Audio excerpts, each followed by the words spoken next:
Správne sedenie vo vozidle má značný vplyv na pohodlie cestovania a bezpečnú jazdu. Všimnime si teraz správnu polohu vodiča za volantom. Väčšina dnešných automobilov má predné sedadlo ľahko prestaviteľné čo do vzdialenosti od volantu a operadlá nastaviteľné do ľubovoľného uhla.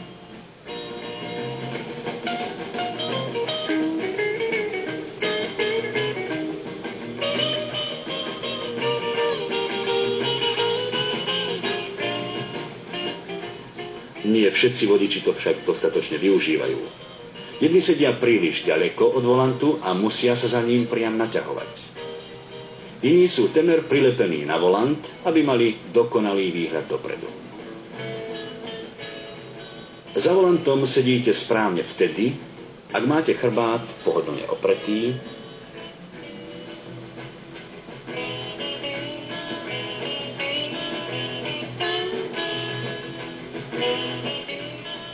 ruky mierne vystreté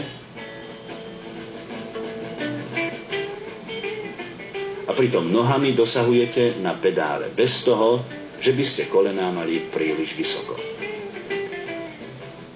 Skúste najviac odporúčané držanie volantu.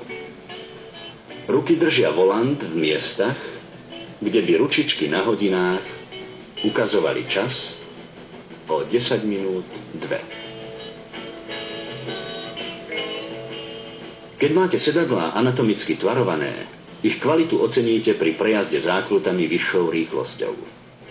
Sedadlo vás vtedy drží v pôvodnej polohe a nešmýkate sa po ňom.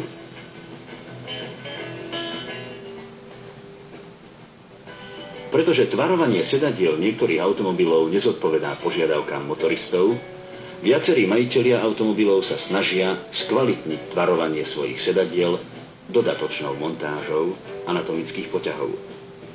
Na automobily značky Škoda a Žiguli ich vyrába plzeňské výrobné družstvo Styl.